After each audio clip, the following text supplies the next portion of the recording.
¿Sabías que al comprar una refrigeración líquida deberías de poner la velocidad de la bomba al 100% y dejarlo funcionar así durante 15 minutos por lo menos? Es muy importante para eliminar el posible aire que haya quedado dentro de la bomba causado por el movimiento en el proceso del envío. ¿O te han dicho alguna vez que el bloque del procesador no puede ser el punto más alto de la refrigeración líquida? De ser así, podrías romperla. La eterna pregunta, ¿refrigeración por aire o refrigeración líquida? Por si no es suficiente, cuando estamos tomando la decisión sobre todos los componentes de nuestro PC gamer, se nos presenta un problema más. ¿Qué refrigeración usaremos? Seguro que hay muchos con miedo por usar una refrigeración líquida y que ésta se rompa y acabe con nuestros componentes. Además de entre todas las que hay, ¿cuál la elegimos y qué es una refrigeración all-in-one? Para refrigerar nuestro procesador tenemos básicamente dos opciones, o vamos por aire o con una líquida. En ambos lados hay mucho de dónde elegir, pero esto se complica especialmente en las refrigeraciones líquidas, donde hay muchas complicaciones aparte no solo del modelo. Están los distintos tipos, siendo all-in-one o una líquida custom, pero no solo eso. Después debemos elegir entre distintos tamaños de radiador y también deberemos pensar en la mejor configuración para los ventiladores,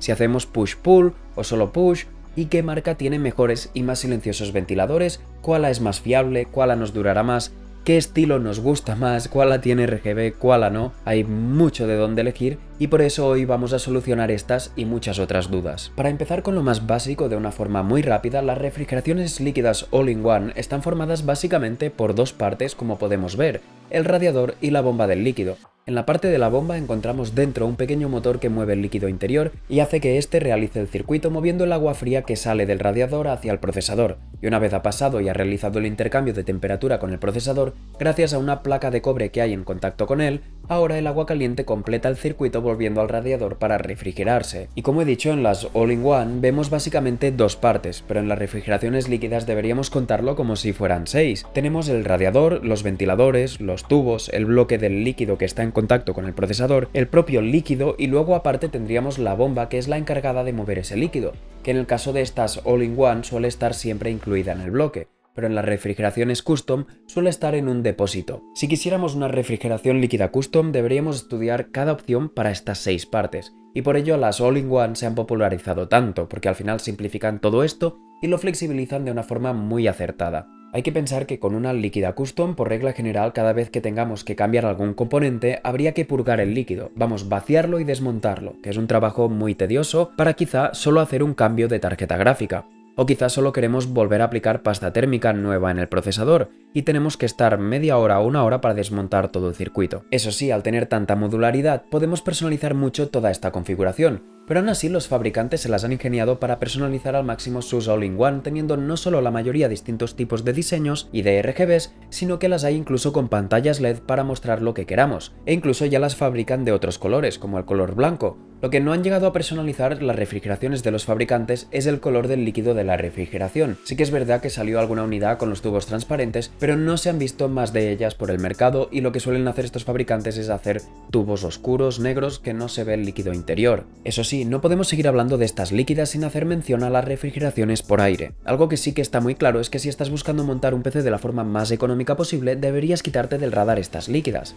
En cuanto a precios reducidos, no pueden competir con las refrigeraciones por aire, simplemente porque es un sistema más complejo y ya parten de precios más caros. Además, las más económicas son las de 120 milímetros, de un ventilador, y no son las que tengan mejor rendimiento. Simplemente son una buena opción para algunos sistemas que no pueden optar a otras alternativas. Pero insisto, cuestan el doble que algunas refrigeraciones por aire decentes, así que deberían de ser una opción poco viable. Donde las refrigeraciones líquidas realmente se asientan y están más estandarizadas es en los modelos de dos ventiladores. Aquí el tamaño del radiador ya permite que el líquido refrigere mejor, siendo de 240 o 280 milímetros, y encontramos una variedad de modelos enorme, desde los 50 € hasta los 200-300 tranquilamente, con un montón de variedades y diferencias entre ellas. Al final es donde encontramos más modelos y es lo más común porque en el formato de 3 ventiladores el tamaño del radiador es bastante grande y no es compatible con la mayoría de cajas del mercado. Aquí sucede un poco lo mismo con las refrigeraciones por aire. Los modelos más grandes no entran en todas las cajas, pese a que al tener más superficie suelen ser los mejores.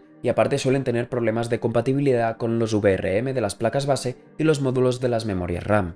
En estos rangos es donde suele ser difícil decidir, hay pros y contras en ambos lados. Si la opción tiene que ser económica, como digo, por menos de 100 euros tenemos refrigeraciones topes de gama por aire para el procesador, y en su lugar, como he dicho antes, en refrigeraciones líquidas parece que no haya límite de gasto, y lo que sí sucede con el aire que no me gusta es que básicamente al tener tanto volumen acaba tapando toda la zona de las memorias RAM y de la placa base, incluso estando peligrosamente cerca del backplate de la tarjeta gráfica, absorbiendo así el aire caliente que ésta genera. Además, me encanta mirar a la torre y ver el look con una líquida, me parece mucho más limpio y minimalista. En conclusión, a la hora de decidir entre una opción u otra, en cuanto a rendimiento no debería de preocuparnos demasiado, no hay un lado ganador. Eso sí, las mejores refrigeraciones líquidas ganan a las mejores refrigeraciones por aire. ¿Qué debo decir? Nos referimos a estas como refrigeraciones por aire, pero dentro de los tubos de cobre contienen una mezcla líquida de amonio y etanol o agua destilada que al calentarse se evapora y sube por los heat pipes, donde se vuelve a refrigerar, vuelve a estado líquido y baja otra vez al bloque de refrigeración. Todo esto ocurre de una forma muy rápida y al final la refrigeración por aire no tiene tanto margen para absorber calor de golpe.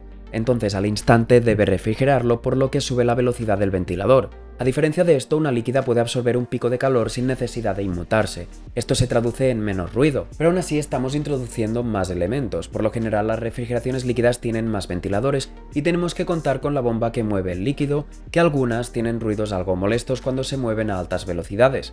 Pero la ventaja es que podemos configurar los ventiladores para ir a bajas velocidades y seguiremos teniendo un buen rendimiento. Todo esto nos lleva entonces ahora a qué tamaño de radiador elegir. Y aquí voy a ser muy sincero, por lo general el 90% de la gente o más incluso tendrán de sobra con 240 milímetros. Vamos, los modelos de dos ventiladores. Esto debido a que la mayoría de usuarios están jugando, que digamos que no son las tareas más intensas que se les pueden pedir a los procesadores, y para la gente que trabaja dependerá mucho del programa. Al final, en mi caso, antes en Blender se hacía mucho uso de la CPU para renderizar, pero gracias a Optix me apuesto a que casi el 100% de los usuarios ya solo usan la tarjeta gráfica para ello, por lo que supongo que solo recomendaría una líquida de 360 mm a alguien que esté haciendo cálculos de simulaciones o tareas muy intensas con el procesador, al mismo tiempo que tienen un modelo que se caliente considerablemente. Pero creo que en el pleno trabajo, por lo menos en lo que yo personalmente me muevo, cada vez el procesador está pasando a un segundo plano porque las GPU están demostrando que pueden ser mucho más rápidas. Y si sabéis de algún campo donde no sea así, dejádmelo en los comentarios, que me parece algo muy interesante de ver y comentar.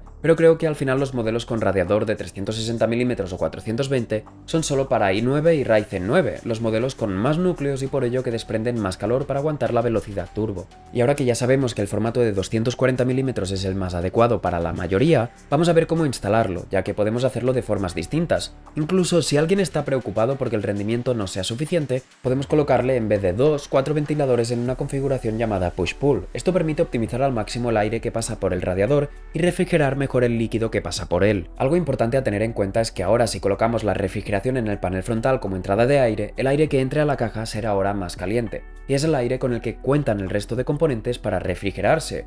Por otro lado, si lo usamos como salida de aire en el panel superior, pese a que ahora el aire para los componentes será más frío, el que usaremos para refrigerar el procesador será el aire caliente que desprenden otros componentes. Ahora lo que debemos tener en cuenta es qué queremos priorizar. Yo, como he dicho, creo que el procesador está pasando a un segundo plano y en la mayoría de ocasiones lo sobrevaloramos. Suelen ir muy holgados siempre y tener bastante margen, a diferencia de componentes como la tarjeta gráfica, que están siempre al 100%. Por lo que mi decisión personal es usarlo como salida de aire. Y otra pregunta muy importante suele ser el tiempo de vida de las refrigeraciones. Una refrigeración por aire suele durar tanto como queramos, a no ser que la rompamos nosotros. Siempre se puede romper el ventilador, pero es algo fácilmente reemplazable. En su lugar, se suele mencionar que las refrigeraciones líquidas tienen un tiempo de vida de 5 años. Esto sucede porque el líquido interior pierde propiedades y sufre pequeñas evaporaciones, entonces pierde rendimiento. Pero sinceramente creo que decir esto es un error. Este líquido puede ser fácilmente sustituido pese a que sea all-in-one, y pronto llegará al canal un vídeo sobre cómo hacer esto y hablando de todo este tema. Por lo tanto, no creo que sea algo a tener muy en cuenta. Pero sí que es importante saber que con las líquidas nos exponemos al riesgo de fuga que podría dañar otros componentes, y en todo caso a lo que hay que estar más atento es por si muere la bomba del líquido, porque podemos pensar que está funcionando y si está rota al no generar movimiento se sobrecalentará nuestro equipo muy rápido. Y ahora ya vamos al momento de la verdad, vamos a tomar algunas decisiones. Tendréis todos los enlaces en la descripción del vídeo. Para aquellos que solo puedan instalar una líquida de 120 mm por limitaciones de espacio, aquí recomiendo hacer un esfuerzo, y ya que tenemos un tamaño de radiador muy pequeño y la capacidad de refrigeración va a ser más limitada, recomiendo encarecidamente buscar calidad, ir directamente a modelos de alta gama. Sí que si nuestro procesador es de gama media y vamos a jugar, seguramente con un Cooler Master 120 o un Nanforte Catria puede ir perfectamente. Pero insisto, si vais con un procesador más potente, lo mejor es ir por algo como la Arctic Freezer 2 o la Corsair H80 II. Incluso si te gusta, un punto algo intermedio sería la NZXT Kraken. En cuanto a los 240 mm, que es donde más variedad tenemos, las opciones son prácticamente ilimitadas. Aquí volvemos a separar entre dos opciones. Si tenemos un procesador de gama media, incluso tirando hacia alta, como sería un i7 o un Ryzen 7, generalmente con cualquier opción estaremos bien, y mis recomendaciones siguen siendo confiar en las mismas marcas. Tenemos a Cooler Master en gama media, pero lo interesante vuelven a ser las gama alta, volviendo a aparecer Arctic, Corsair y ahora un nuevo competidor que tiene mucha experiencia en este campo, como es EK Waterblocks, que además llega con la segunda versión de su modelo. Y por último, en cuanto a un radiador de 360 mm, aquí no recomiendo buscar nada que sea de gama media, porque simplemente si no quizá vale más la pena ir por una 240 mm de gama alta. Y si buscas un 360 mm es porque realmente tienes que enfriar algo que se calienta bastante, así que no miraría demasiado, no me lo pensaría mucho, iría con los ojos cerrados a por una Arctic Liquid Freezer 2. Para mí, en cualquier rango es la mejor, por la simple razón de que incorpora un pequeño ventilador que las VRM en procesadores exigentes agradecerán muchísimo. Y recordad que tendréis todos los enlaces ahí abajo en la descripción, y si creéis que me he dejado algún modelo interesante, dejádmelo en los comentarios y nos vemos en el próximo vídeo. Un saludo.